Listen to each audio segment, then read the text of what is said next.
तो मूवी की शुरुआत होती है 15वीं शताब्दी से, जहां पर्सी नाम के सोल्जर ने अभी अभी स्कॉटलैंड की आर्मी को धूल चटाई थी।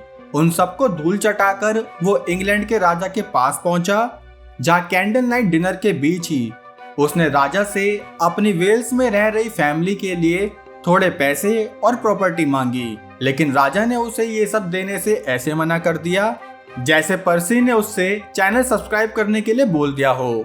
खैर, ये सुनकर पर्सी गुस्से में यहाँ से चला गया। दूसरी तरफ राजा का बेटा प्रिंस हेनरी बिस्तर पर औंधे मुंह शराबियों की तरह पड़ा था। तभी वहां उसका रिटायर्ड सोल्जर दोस्त जॉन आया, जिससे हमें पता चला कि हेनरी को पॉलिटिक्स और राज्यों की लड़ाई झगड़े से कोई लेना देना नहीं था। अब ये नशा पत्ता करने बाहर निकले, जहां राजा का एक मैसेंजर हेनरी को कोने में ले गया। वो बोला कि महाराज की तबीयत कुछ ठीक नहीं चल रही, इसलिए वो आपसे मिलना चाहते हैं। ये सुनकर पहले तो हेनरी ने मना कर दिया, लेकिन जब जॉन ने उसे समझाया कि अगर तुम्हारे मिलने से पहले महाराज को कुछ हो गया तो फिर तुम खुद को माफ नहीं कर पाओगे, ये सोचकर हेनरी अगले दिन राज दरबार में पहुंच गया, जहां राजा ने घोषणा करी कि भले ही मेरा बड़ा बेटा हेनरी हो, लेकिन तब भी मेरे बाद इस राज्य को थॉमस मतलब मेरा छोटा बेटा ही संभालेगा। इस बात से हेनरी को उतना ही फर्क पड़ा जितना आजकल की मीडिया को इन दंगों से पड़ता है। खैर, हेनरी को इस बात से तो कोई दिक्कत नहीं हुई, लेकिन जब उसे ये पता चला कि कल थॉमस पर्सी की आर्मी से लड़ने जा रहा है तो उसे गुस्सा आ गया, क्योंकि उसके हिसाब से जो दुश्मनी उसके फादर की वजह से शुरू हुई उसका बच्चों से कोई लेना देना नहीं होना चाहिए। लेकिन थॉमस भी अपनी ऐट में पूरा टैट था, इसलिए वो पर्सी से लड़ने के लिए पीछे नहीं हटा। अब ये सुनकर हेनरी वहां से चला तो गया, लेकिन उसका तन मन अपने भाई थॉमस की टेंशन में ही जकड़ा हुआ था। इसलिए अगली ही सुबह वो जंग के मैदान में पहुंच गया, जहां थॉमस हेनरी पर भड़कने लगा कि तुम जरूर मेरी जंग में अपना नाम कमाने आए हो। लेकिन हेनरी बोला कि मुझे बस तुम्हारी और उन बेकसूर लोगों की चिंता है जो इस दंगे बिना मतलब युद्ध में अपनी जान गंवाएंगे। जिसके बाद हेनरी ने पर्सी के पास अपना एक मैसेज भिजवाया कि पर्सी चाहे तो 1-on-1 फाइट भी कर सकता है, जिससे कि बाकी सोल्जर्स की जान भी नहीं जाएगी। इस बात के लिए पर्सी ने पहले तो मना किया, लेकिन फिर कुछ देर बाद वो खुद थॉमस के खेमे में पहुंचा, जहां हेनरी भी अपना मुकुट पहनकर लड़ने के लिए तैयार हो गया। अब इनकी लड़ाई शुरू हुई, जिसमें दोनों ने जम के एक दूसरे का सामना किया, लेकिन मौका लगते ही हेनरी ने पर्सी पर कोई मर्सी मतलब दया नहीं दिखाई, जिसके चलते उसने पर्सी की बरसी बनाने का इंतजाम कर दिया। हेनरी ये फाइट तो जीत गया, लेकिन थॉमस उसे उल्टा ही चमकाने लगा कि मैं आज यहाँ सबका लीडर बनना चाहता था, लेकिन तुमने अपनी टांग अड़ाकर सब कुछ खराब कर दिया। हेनरी ने थॉमस की बातों को बिल्कुल वैसे इग्नोर कर दिया जैसा आपको पता ही है, लेकिन पर्सी को मारने के बाद उसके मन में खुद के लिए नफरत जागने लगी। तभी कुछ दिन बाद राजा का सुप्रीम सलाहकार विलियम हेनरी से मिलने पहुंचा, जहां वो हेनरी से बोला कि राज्य को जल्द ही आपकी जरूरत पड़ेगी, क्योंकि महाराज अपनी आखिरी सांस गिन रहे हैं।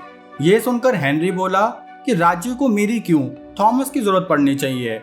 तब विलियम ने बताया कि थॉमस भैया तो वेल्स की लड़ाई में मारे गए, इसलिए इंग्लैंड को आपकी सबसे ज्यादा जरूरत है, वरना कोई भी देश हम पर कब्जा कर लेगा। ये सुनकर हेनरी चुपचाप राजा से मिलने पहुंचा, जहां राजा हेनरी को राज्य की जिम्मेदारी देकर अपने बेटे थॉमस से मिलने पहुंच गए। अब यहाँ हेनरी का राज्याभिषेक शुरू हुआ, और उधर सैनिक जब हेनरी से जुड़े सामान को लेने पहुंचे तो उन्होंने वहां से जॉन को भगा दिया कि भाग, हमारे राजा तेरे जैसे झिंगुर को दोस्त क्यों बनाएंगे। यहाँ रात को हेनरी के राजा बनते ही खूब माल पानी वाला डिनर रखा गया, जहाँ बाकी देशों के राजा ने हेनरी के लिए गिफ्ट भेजे थे। हेनरी ने काफी गिफ्ट अपने भाई बहनों को दे दिए, लेकिन उन्हीं गिफ्ट में से उसे एक गिफ्ट फ्रांस के राजा का मिला, जिन्होंने हेनरी के लिए बिना किसी लेटर के साथ एक बॉल भेजी थी। हेनरी ने ये सोचकर वो बॉल रख ली कि चलो ये मुझे मेरी एक्स की याद दिलाएगी, लेकिन अगली सुबह विलियम ने उसके मन में जहर घोलना शुरू कर दिया कि जरूर फ्रांस का राजा आपको एक बच्चा समझता है, इसलिए उसने आपके लिए एक बॉल भेजी। लेकिन हेनरी को इस बात से बिल्कुल फर्क नहीं पड़ा, क्योंकि अभी उसे अपने देश में शांति स्थापित करनी थी। जिसके बाद अपने ससुराल जाने से पहले हेनरी की बहन ने उसे समझाया कि तुम कभी भी आंख बंद करके इन सलाहकारों पर विश्वास मत करना, क्योंकि ये हमेशा अपने फायदे की सोचते हैं, और ऐसा क्यों यह हमें आगे पता चलेगा। कुछ दिन बाद ही इंग्लैंड का बिशप इन सबको बताने लगा कि कैसे फ्रांस अपने देश में गलत नीतियां चला रहा है। तब हेनरी बोला कि भैया हम इंग्लैंड में रहते हैं, तो हमें इंग्लैंड के बारे में बताओ। फ्रांस में ना तो हमारा शासन है ना हमारी गवर्नमेंट, तो हम फ्रांस के बारे में जानकर क्या करेंगे। इस बात से बिशप और बाकी पादरी काफी नाराज हो गए कि कैसे हेनरी ने थोड़ी समझदारी वाली बात कह दी।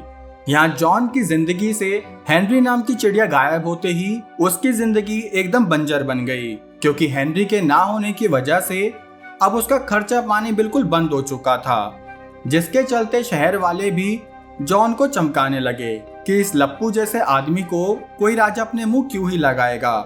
या हेनरी की मुलाकात एक किलर से हुई जिसने बहुत सारे पैसों के बदले हेनरी को बताया कि मुझे फ्रांस के राजा ने आपको मारने के लिए भेजा है। अब ये बात जब रॉयल कोर्ट तक पहुंची तो उन्होंने फ्रांस पर अटैक करने का सुझाव दिया, लेकिन तब भी हेनरी बोला कि नहीं, हमें किसी राज्य से कोई लड़ाई नहीं करनी, क्योंकि उससे सिर्फ बेकसूर लोगों की जानें ही जाती हैं। इसलिए उसने फ्रांस के राजा को बस ये लेटर भिजवाया कि अगर आपको सच में लड़ना है तो आप अपना एक किलर नहीं बल्कि पूरी सेना लेकर आ जाइए। हेनरी का ये रवैया देखकर सब सोचने लगे कि पता नहीं ये लल्लू कभी कोई युद्ध कर भी पाएगा या नहीं। या हेनरी के कजिन्स को भी फ्रांस के एक एजेंट ने आकर ऑफर किया कि आप अपने राज्य को इंग्लैंड से तोड़कर फ्रांस के साथ मिला सकते हो। अब यही बात उन कजिन्स ने विलियम को बताई और विलियम ने हेनरी को बता दी, जिसके बाद हेनरी ने ऐलान किया कि हमने फ्रांस की पिछली 2 गलतियां माफ कर दी थी, लेकिन अब लगता है कि हमें उनके साथ युद्ध करना ही होगा। ये कहकर उसने सबसे पहले उन कजिन्स का सर धड़ से अलग कराया जो फ्रांस से जुड़ने का सोच रहे थे। फिर यहाँ से निकलकर वो जॉन से मिलने पहुंचा, जहाँ उसने सबसे पहले जॉन से माफी मांगी कि दोस्त, मैं अपने काम के चलते तुमसे मिल नहीं पाया, इसलिए अब मैं तुम्हें अपनी सेना का चीफ योजनाकार बनाना चाहता हूँ। जिसके लिए पहले तो जॉन ने मना किया, लेकिन फिर हेनरी की दोस्ती के लिए उसने हाँ कह दी। अब अगले ही दिन ये सभी फ्रांस पर हमला करने निकल गए, जिसके लिए इन्होंने नदी किनारे खाली गांव में अपना कैंप लगाया और फ्रांस से पहले हार्फ्लेर पर कब्जा करने का सोचा, क्योंकि हार्फ्लेर की लोकेशन फ्रांस पर अटैक करने के लिए बेस्ट थी। इसलिए इन्होंने अगले 2 दिन तक हार्फ्लेर पर खूब गोलाबारी करी, जिसके चलते वहां के राजा ने खुद ही हेनरी के आगे आत्मसमर्पण कर दिया।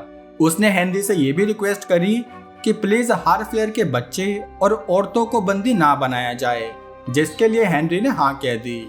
उसी रात इंग्लैंड के कैंप्स में फ्रांस का राजा लुइस आया, जो हेनरी को बातों बातों में इशारा देने लगा कि अगर तुम अपनी आर्मी को लेकर यहाँ से नहीं गए तो मैं तुम्हारा और तुम्हारी आर्मी सबका जीना हराम कर दूंगा।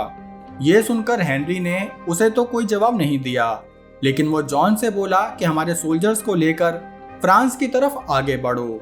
अगले दिन इंग्लैंड आर्मी थोड़ा और आगे जाकर अपने कैंप सेटअप करने लगी, जहाँ 3 बच्चे खाना बनाने के लिए जंगल में लकड़ियां ढूंढने चले गए। लेकिन तभी उस जंगल में लुइस ने 2 बच्चों को मार के तीसरे बच्चे के साथ एक बच्चे का सर वापस भिजवाया, जिसे देखकर हेनरी आग बबूला होकर जॉन से बोला कि इसके बदले में तुम सारे फ्रेंच कैदियों का सर काट कर भिजवा दो। लेकिन जॉन ऐसा करने से मना करते हुए बोला कि हेनरी, गुस्से में खुद की असली पहचान मत भूलो।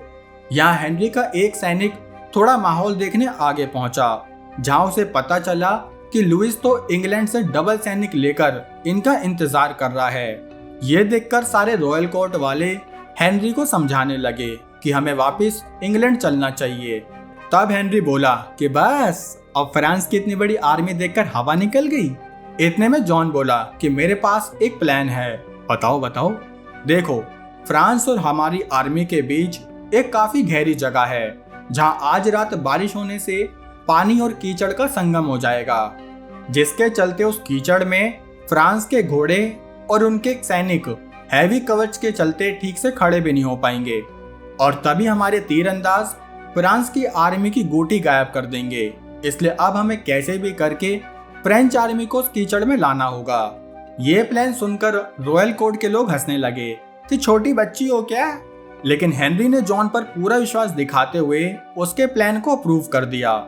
अगले दिन इन सब की जंग की तैयारी शुरू हो गई, लेकिन जब हेनरी ने जॉन को उस टुकड़ी के साथ जाते देखा जो कि सबसे ज्यादा खतरा मोलेगी, तब वो अपना मन बदलकर एक बार लुइस से बात करने पहुंचा, जहां वो बोला कि तुम चाहो तो मुझसे 1-on-1 फाइट कर सकते हो। लेकिन लुइस ने इस ऑफर को ठुकरा दिया, जिसके बाद हेनरी वापस अपनी सेना के पास आया, जहां उसने सबको आसान है बोलकर मोटिवेट करना शुरू कर दिया। अब इंग्लैंड के ज्यादातर सिपाही आसपास के जंगल में छिप गए और यहाँ जॉन एक टुकड़ी को लेकर फ्रांस की आर्मी को फंसाने चल दिया। फ्रांस ने भी जब इंग्लैंड की ये छोटी सी टुकड़ी देखी तो उसने अपने सैनिकों को इस टुकड़ी का काम खत्म करने भेजा, लेकिन आगे जाकर ये टुकड़ी उस कीचड़ में फंस गई, जिसके बाद ही जंगल में छुपे इंग्लैंड के सैनिकों ने फ्रांस की आर्मी पर तीर कमान से हमला कर दिया। यह देखकर लुइस ने अपनी और आर्मी भेजी।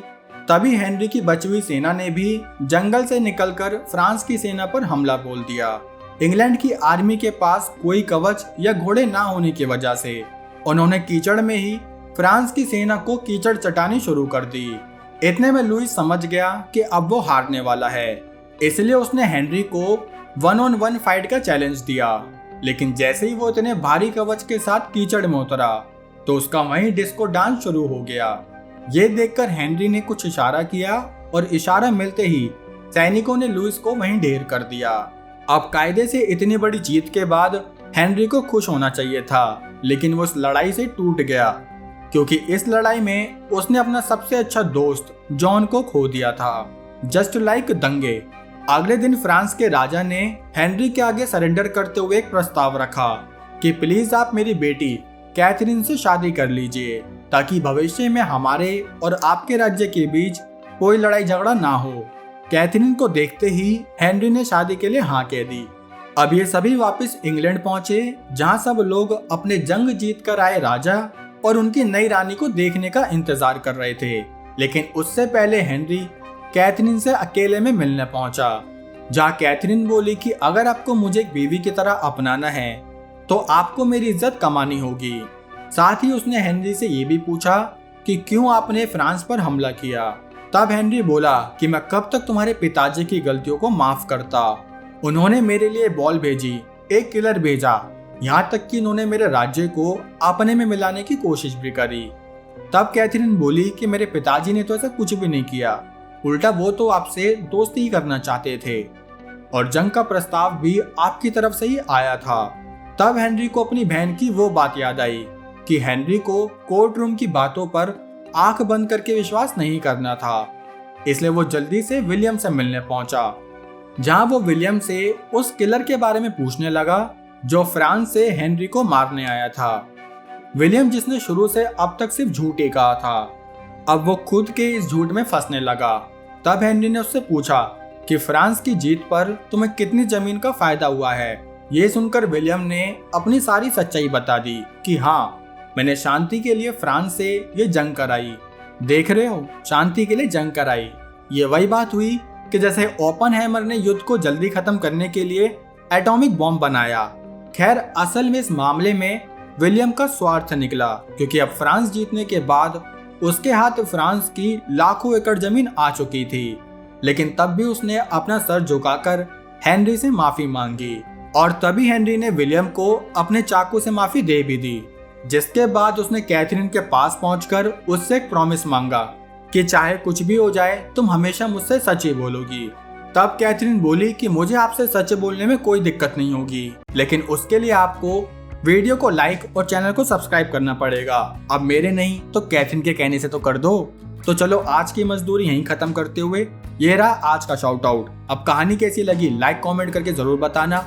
साथ ही चैनल पर नए हो तो सब्सक्राइब कर लो मेरे दोस्त। बाकी हम मिलेंगे हमारी अगली वीडियो में, तब तक के लिए जय हिंद।